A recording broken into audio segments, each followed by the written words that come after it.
दिया, फट्टी मतलब जूट का जो बोरा होता है उसका पतला हिस्सा, वो बांध दिया उसके ऊपर से, मिट्टी के ऊपर से, और फिर जाके हमने प्लास्टिक से या तो रबड़ से, जो भी है आपके पास, ऐसे उसको रैप कर देना ताकि वो मिट्टी किसी भी कंडीशन में गिरे ना। फिर वहीं से उस गठान से वो पौधा जड़ बना देगा, और जब उसने जड़ बना दिया तो जाके आप 1 महीने के बाद उसको और पीछे से काट दो। अब वो पौधा बन गया, अब जाके आप उसे पॉलीथिन में लगा दो, या तो खेत में लगा दो, या तो जहाँ करना वहाँ कर सकते हो। सर जो गांठ है वहाँ पे कुछ छीलने सर ये कुछ भी नहीं करना, सिंपल जाके बांध देना आपको। काट के बनाया जा सकता है या मतलब वो पेड़ पे ही बनाना पड़ेगा? वो पेड़ पे ही बनेगा। काट के नहीं बनेगा? अरे सूख जाएगा। 50% काम जो है वहीं पे हो जाएगा आपका। वही होना है, जड़ बस बन गई उसकी, और फिर उसको आप काट दीजिए। काट दीजिए, हाँ, फिर जड़ के साथ डायरेक्ट लगा दीजिए। नहीं, क्या क्या मिलाना है? जुलाई और अगस्त का महीना होता है सबसे बेस्ट। देखिए जैसे ये वाला है ना, अगर हम इस वाले की बात करें तो हम क्या करेंगे कि इसमें यहाँ पे ये वाला जो नोड है, यहाँ पे इसको हम बांधेंगे। तो ये वाला पहले हमने कट कर दिया, मतलब इसलिए नहीं कट करना है कि कट करना ही पड़ता है, इसलिए कट करना है क्योंकि ये दो ब्रांचिंग है। या तो आप सीधा यहाँ बांध दो, फिर तो ये इतना बड़ा सीधा पेड़ बनेगा। तो यहाँ पे अपन ने मिट्टी ऐसी चिपका दी और कंपोस्ट 50%, और उसको जाके बेंड कर दिया पूरा। अभी ये जड़ यहाँ पे बन जाएगी, 1 महीने में पूरी कंप्लीट जड़ बन जाएगी। आप 15 जुलाई को डालिए, 15 अगस्त को आप फिर इसको यहाँ से काट दीजिए, ठीक है, और ये पेड़ बन गया सीधा। अब आप इसको पॉलीथिन में जाके शिफ्ट कर सकते हो, या तो आप सीधे खेत में भी लगा सकते हो अगर आपको अपनी खुद की फील्ड पे ही लगाना तो। लेकिन अगर कहीं आपको देना है तो फिर आपको इसको कैरी बैग में डालना पड़ेगा, क्योंकि ऐसे जाएगा तो मिट्टी हिलेगी डुलेगी, रूट हिल गई तो वो मर जाएगा फिर वो, है ना। तो आप सीधा उसको काट के और सीधा आप कैरी बैग में डाल दीजिए, वो हो जाएगा रेडी। बेंड मतलब सर थोड़ा तोड़ना है उसे। कलमी पौधा लगाते हैं हाँ तो इतना बड़ा हो जाता है, हाँ। तो मदर प्लांट हो गया या कलमी ही रह गया? नहीं, नर्सरी अगर आपने ग्राफ्टिंग किया है, हाँ। कितने भी बड़े प्लांट में किया है, तो वो कलमी ही बनेगा। अगर आप कलमी का ड्राफ्टिंग करेंगे तो फिर वो उसमें जो है वैरायटी कैरेक्टर्स वो उसमें आ जाएगा। हाँ, नहीं आएगा। ये जो जोड़ेंगे इसके ही कैरेक्टर आएंगे उसमें, नीचे वाले के कैरेक्टर नहीं आएंगे। जैसे मान के चलो एक पौधा है जो देसी आम का है, मान के चलो, है ना, उसकी गुठली गिरी और उससे पौधा बन गया। अब वो पौधा इतना बड़ा हो गया, अब वो उसमें आम कैसा लगेगा हमें पता नहीं है, कौन सी वैरायटी ये भी पता नहीं है, लेकिन ये तो हमें पता है कि ये आम में लगड़ा आम फलता है। लेकिन ये लगड़ा आम जब कलम किया हुआ है गुठी उससे कोई फर्क नहीं पड़ता। ये अगर गूटी का बना है या कलम का बना है या बीज का बना है, इससे कोई लेना देना नहीं है। अगर आपको इस कैरेक्टर के पौधे चाहिए हैं तो कैरेक्टर सेलेक्ट करने पड़ते। जैसे मान के चलो ये आम हर साल फल रहा है, टेस्ट में अच्छा है, गूदे में अच्छा है, टेस्ट में अच्छा है, कलर में अच्छा है, शेप में अच्छा, साइज में अच्छा है, हर पैरामीटर पे आपको लग रहा कि नहीं नहीं ये आम होना चाहिए था, है ना, तो बस आप इसी की बडिंग उसमें आप लगा दीजिए।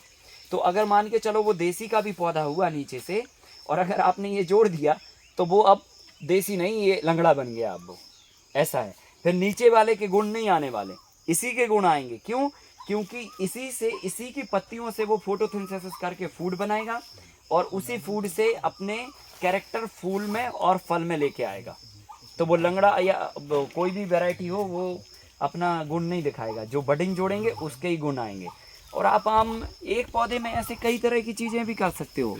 आप चाहो तो एक ही आम के पेड़ में नींबू भी फला लो, अमरूद भी फला लो, अनार भी फला लो, आम भी फला लो, और सब कुछ कर सकते हो। सर लंबे समय के लिए कौन सा अच्छा होता है, बीज से कि? बीज से अच्छा होता है। ग्राफ्टिंग की उम्र बहुत लंबी नहीं होती है।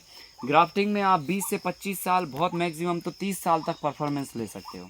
लेकिन जो बीज से पौधे तैयार होते हैं उनकी उम्र काफ़ी लंबी होती है, 50, 60, 70, 70 साल। टिश्यू कल्चर तो और नाजुक हो जाता है ना, टिश्यू कल्चर और नाजुक हो जाता है। सर ये तो प्लांटेशन अगर आपको अच्छा लंबे समय तक करना है ना, तो आप फिर बीजों से ही करें, है ना। अगर आपकी ठीक है कम उम्र में शुरू कर रहे हैं तो आप बीजों से शुरू करो, और अगर 40-50 साल की उम्र में कर रहे हो तो ग्राफ्टिंग से करो, है ना, ताकि आप अपनी उम्र पे सारा फ़ायदा ले लो, ठीक है कि नहीं, है ना। नहीं तो पता चला अभी आपने अगर 25-30 साल की उम्र में अगर टिश्यू कल्चर या तो ग्राफ्टिंग का किया तो 50 साल के बाद फिर उसका फ़ायदा नहीं मिल पाएगा आपको। फलों के बीज का चुनाव कैसे करेंगे, कौन सा फल का बीज? फल का बीज के चुनाव के लिए तो आपको जो फल चाहिए बेसिकली, है ना, उसमें आपको जो पौधा सही शॉट फल रहा है और लंबे अरजे से एक अच्छा परफॉर्मेंस दे रहा है, उस पौधे की आप सीड सेलेक्ट कर सकते हो, है ना। सीड का सिलेक्शन कैसे होती है? बताएंगे, आज के टॉपिक में है ये विषय, है ना, बीजों का सिलेक्शन। लेकिन हमारे यहाँ कोकण में तो क्या कहते हैं, वो जो हापुसा में उन्होंने बनाए हैं इतने बड़े बड़े पेड़ हुए हैं, तो उनका हम आम लेते हैं और वो आम का हम गुठली अगर लगा दे तो उसको फल नहीं आएगा बोलते हैं। गुठली से लगाएंगे तो फल नहीं आएगा। हाँ, अल्फांसो की बात कर रहे हैं। अल्फांसो या कोई भी नहीं और ऐसा देसी नहीं है। आम हो तो आ जाता है बोलते हैं। आते हैं आम तो आते हैं, पर उतना बढ़िया परफॉर्मेंस पे नहीं आते, पर फल तो आएंगे। मतलब जैसे देसी बीज आप लगाओगे तो उसमें जो फलन आएगी वो 5-6 साल के बाद आएगी, पर आएगी तगड़ी, बहुत अच्छी, और आती रहेगी हमेशा। इन पौधों के साथ में क्या होता है, अगर इनके बीज से आपने पौधे बनाए तो इनमें फल तो आ जाएंगे, पर मतलब संख्या में कम आएंगे और उतना अच्छा ईल्ड नहीं आएगा जितना आपका बीज से आएगा। तो इन केस में आपको ग्राफ्टिंग करके ही लगाना चाहिए, है ना। अगर मान के चलो कोई भी ऐसा फल के बीज गिर गए जो ऑलरेडी पहले से ग्राफ्टिंग किया हुआ प्लांट्स था, तो उनको बडिंग से ही फिर आगे आप बनाओ। वो ही ज़्यादा अच्छा है। सर काउ प्लाज्मा डालने से नहीं होगा? हाँ, काउ प्लाज्मा होगा क्यों नहीं होगा। वो अपनी देखो, मिट्टी, बीज और मेडिसिन, ये तीनों अपनी अपनी जगह काम करेंगी। अब अगर तीनों सही होंगे तो परफॉर्मेंस 100% का आएगा, और अगर तीनों में से कहीं पे भी एक जगह फॉल्ट होगा तो 30% कम हो जाएगा मामला। जैसे बीज कमज़ोर हुआ और मिट्टी सही हुई और आपने ठीक है ये ट्रीटमेंट किया तो रिजल्ट आ जाएंगे 70%, ठीक है। और अगर मान के चलो मिट्टी सही हुई, बीज सही हुआ, ट्रीटमेंट नहीं हुआ, तो भी रिजल्ट 70% आएंगे। और मान के चलो अगर तीनों चीज़ें सही रहीं तो 100% आएंगे रिजल्ट। तो मिट्टी, बीज और ट्रीटमेंट, ये तीनों चीज़ें पैरेलली चलेंगी। ट्रीटमेंट का मतलब खान पान, है ना, और खान पान में ही ये ट्रीटमेंट भी आ जाएगा, ऐसा। अच्छा, ये ग्राफ्टिंग और उधर ही बना के रहे, ये दोनों में कम टाइम में देने वाले कौन है? कैसा? अभी ग्राफ्टिंग का एक मेथड है और एक पेड़ के कलमी जो है ये अच्छा, कौन सा और एक मेथड है ना, डायरेक्ट पेड़ को ग्राफ्टिंग वाला सबसे पहले फलेगा। ग्राफ्टिंग वाला आपका फल जाएगा समथिंग आफ्टर 6 to 10 मंथ के बाद में। हाँ, वो तो सीज़न आएगा और फलेगा, क्योंकि ऑलरेडी उसकी तैयारी है ना डाली पे यहाँ पे फलने की। अगर वो यहाँ से डाली नहीं कटी होती तो वो अभी तो फलने ही वाली थी। मतलब जब सीज़न आएगा तो फलेगी। अब यही काट के आपने यहाँ लगा दिया तो वो यहाँ पे भी फलेगी, तो तुरंत फलने लग जाती है। लेकिन आपको फल स्टार्टिंग के 2 ईयर तक नहीं लेना चाहिए, 2 साल के बाद ही आपको फल लेना चाहिए, तो वो लंबे समय तक प्लांट अच्छा यील्ड देता है ना। और अगर हम छोटे ही में बचपन में ही उसके फल लेने लग जाएंगे तो फिर मतलब आगे के समय में उसको 5-10 साल के बाद में तकलीफ़ होएगा। तकलीफ़ मतलब वो 1 साल छोड़ के 1 साल भी आ सकता है, फिर पता चला आएगा ही नहीं, या एक डाली फल के रह जाएगी। ये सारे डिसऑर्डर्स आ जाएंगे फिर उसके अंदर। तो आपको बॉडी पहले स्ट्रॉन्ग बनानी होती है प्लांट्स की, एंड फिर उसके बाद फ्रूट लेना चाहिए 2 साल के बाद। तो ग्राफ्टिंग के पौधे भले फलने लगे, आप उसके फूल तोड़ दीजिए, आप फलने मत दीजिए उसको, ताकि उसकी एनर्जी, उसके हार्मोन्स, उसकी सारी चीज़ें फल में ना लग पाएँ। ये क्या देसी प्लांट्स है या ये सब कलम किए हुए पौधे। हाँ, हमारे पास यहाँ पे 5 प्लांट हैं देसी के और 3 प्लांट हैं बारहमासी के, और ऐसे मिला के सब 448 प्लांट हैं हमारे पास मैंगो के, और वैरायटी हैं टोटल 33। हाँ, सब ग्राफ्टिंग नहीं, 5 प्लांट्स हैं देसी वाले, है ना, टोटल देसी है। जो एक तो ये सामने बोर के पास ही लगा है, और एक वो वाले खेत में, वो वाली मेड़ पे लगा है, और 2 फॉरेस्ट में लगे, एक इधर लगा हुआ है। ऐसे 5 प्लांट हैं हमारे पास देसी के, और अभी उसमें आम भी हैं। एक में बिल्कुल गोल आम होता है, यहाँ रख दो तो ढड़कता जाएगा, मतलब रुकेगा ही नहीं, इतना गोल होता है। और ऐसे 2-3 आम की वैरायटियाँ हैं देसी में। ये नींबू पौधे को मैंगो का ये हो गए इनको लगभग 15 साल से ऊपर, 15-20 साल, है ना।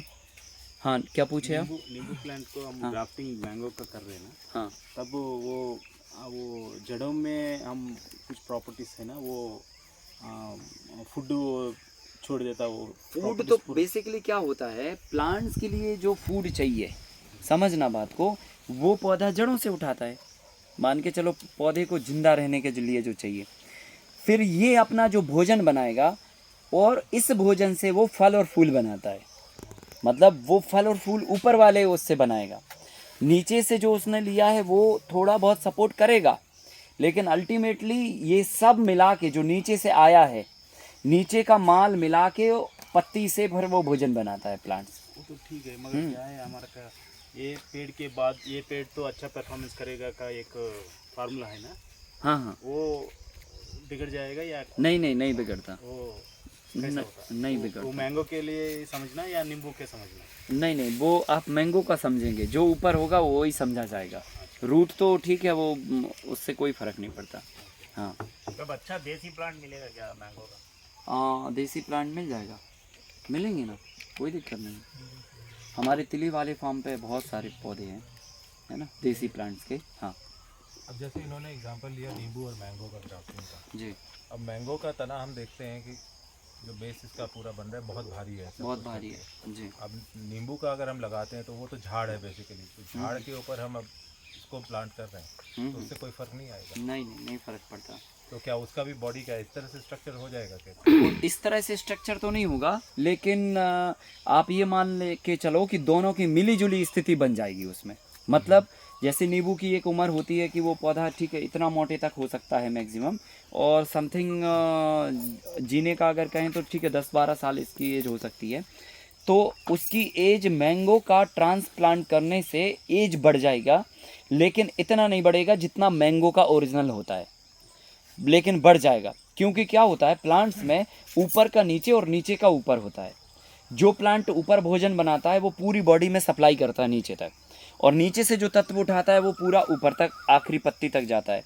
तो दोनों का आपस में ऊपर नीचे होता है सप्लीमेंट, तो उसकी वजह से इसकी एज थोड़ी सी बढ़ जाएगी, लेकिन इतनी नहीं हम कह सकते कि वो 100 वर्ष तक या 50 वर्ष तक जी जाएगा। मेरा एक और भी रीज़न है ना कि दोनों का बेसिक सब कुछ ही अलग है ना, पर्सनालिटी अलग है। एक सिट्रस फ्रूट में चला गया, एक डिफरेंट तरह से चला गया, जी, तो कहीं से भी बैलेंस तो आ नहीं रहा ना। इसका जड़ का विस्तार कुछ और होना चाहिए, उसका फैलाव कुछ और है कैनोपी का, तो कॉन्फ्लिक्ट तो रहेगा। कैनोपी जितना ये करेगा ना, हाँ वो नीचे जाएगा, वो मैंने मान लिया। हाँ। फिर भी मतलब दोनों में तो बहुत फर्क है ना। अल्टीमेटली बेस तो या तो बेस ऐसा चुना जाए जो मजबूत हो, या ऑलमोस्ट सेम स्पीशीज में ही लिया जाए।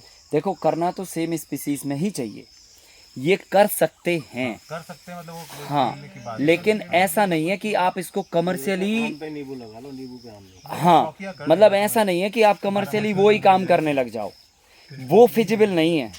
हाँ आप ऐसा कर सकते हो, पर आपको ये ही करना है ये नहीं है ना। ठीक है, आप 1-2 प्लांट में कभी कोई कर लिया एक्सपेरिमेंट तो कर सकते हो, बाकी ऐसा नहीं है कि आप उसी में लग गए, वो नींबू से ही आम बनाने लगे, है ना। वो फिजिबल नहीं है। हाँ। सर जैसे पीपल और बर्ड, इसके मतलब मान्यता है कि बीजों से नहीं होता है, पक्षी खाते हैं फिर उसकी बीज से होता है। तो जो नर्सरी में जो मिलते हैं तो वो आपने जो बताया आम का, वो इस तरह से तैयार करते हैं क्या? नहीं, बीज से ही होते हैं वो पौधे, बीज से ही करते हैं वो सारे तो पौधे। बीज जैसे हमने भी बहुत अरसे तक बहुत बार ट्राई ट्राई किया, किए, कभी नहीं हुआ है मतलब। तो वो एक्चुअली क्या कैसे? होता है, पीपल हुआ, बरगद हुआ, इन सभी के लाखों बीजों में से कोई एक बीज ही प्लांट्स बनता है। तो ये ज़रूरी नहीं है कि आप जितने बीज लगा रहे हैं उन्हीं में कोई पौधा निकलेगा। हाँ हो जाता है, उसमें भी बडिंग प्रोसेस से या तो गूटी प्रोसेस से आप बना मतलब सकते कर हो। सकते हैं गूटी से आप बना लो, गूटी में जैसे पीपल की डाली है, उसकी आप पीछे की साइड में आप उसको बांध दीजिए और उसको काट के पेड़ बन गया, लो ऐसे कर सकते हो, गूटी से आप बना सकते हो। हाँ लेकिन इन पौधों के बीजों के साथ में ये होता है कि सभी बीज पेड़ नहीं बन पाते। लाखों बीज, जैसे आम में होता है करोड़ों की तादाद में फ्लावर्स आते हैं, लेकिन मुश्किल से हज़ारों की तादाद में फ्रूट्स लग पाते हैं। मतलब आम का एक नियम है, 10,000 फूल आएंगे तो एक ही आम बनेगा, इतना मतलब इसका रहता है। ऐसे ही इनमें जितने बीज आते हैं वो सारे बीज प्लांट्स नहीं बन पाते, तो करोड़ों की तादाद में बीज निकलते हैं तो एक में पौधा बनने की पावर होती है। तो ऐसे होता है इनमें, बरगद में भी यही है, पीपल में भी यही है, और यही ऊमर में है और गूलर में भी यही है ना। इन प्लांटों में यही है। बीजों के बनने की प्रक्रिया जगह जगह पे अलग अलग होती है। जैसे कि आपके एक बसंती का फूल का पौधा है कार्नर पे, और उसमें बीज यहाँ बना है। हमारे तरफ यही बसंती होता है, उसमें बीज नहीं बनता है। अच्छा, उम्र के साथ में बीज फॉर्मेट होते हैं प्लांट्स में। हर पौधे की एक एज होती है तभी बीज आते हैं। और जैसे बेम्बू का उदाहरण लो आप अगर, तो 60 साल के बाद ही इसमें बीज आना चालू होते हैं। तो जब वो एज पे बेम्बू पहुंच जाता है तभी बेम्बू में बीज आते हैं, अदरवाइज तो वो बीज कभी नहीं देता। तो ऐसे हर एक प्लांट्स का एक अपना एज होता है, वो एज के बाद ही वो बीज आता है उसमें, है ना। सर ये जो अपने आम के हमने अधिकांश वृक्ष जो देखे वो लंबे जा करके और फिर फैलाव होता है। अपने यहाँ की जो वृक्ष हैं उनमें बहुत सारी असल में क्या होता है, आप किस समय पे पौधे को कैसा ले जाना चाहते हैं ये आपके हाथ में होता है। अगर पौधा मान के चलो ज़मीन से 2 फीट की ऊंचाई पे आया और आपने टॉप नोट तोड़ दिया, तो वो 2 फीट के बाद में ही ब्रांचिंग कर लेगा, है ना, और फैल जाएगा। और अगर मान के चलो आप 5 फीट तक लेके आए उसको सीधा, और साइड की सारी ब्रांचिंग कटिंग करते आए, तो वो पहले स्ट्रेट जाएगा और फिर जहाँ से आप टॉप तोड़ोगे वो फिर साइड ब्रांच करेगा। तो प्लांट्स बनाना ये आपके हाथ में होता है, ठीक है। मतलब हमें लंबाई करनी है तो उसकी साइड ब्रांच, हाँ, साइड ब्रांच आप कट करते जाओ, जितनी भी ब्रांच निकल रही। आपको लगता है कि नहीं हम 10 फीट के बाद ही इसका औरा बनाएंगे, तो आप 10 फीट तक उसको साइड ब्रांचिंग कट करते हुए जाने दो उसको ऊपर, और जब वो 10 फीट के बाद निकल जाए फिर टॉप को काट दो आप, तो वो फिर वहाँ से ब्रांचिंग बना लेगा। तो प्लांट जो है ना, आपको कहाँ कितना कैसे फैलाना ये आपके ऊपर डिपेंड करता है। इसको कैनोपी बोलते हैं। कैनोपी विधि से आप प्लांट्स की साइज शेप बदल सकते हो, है ना। चलिए अब हम लोग आगे बढ़ते हैं, और आज हमें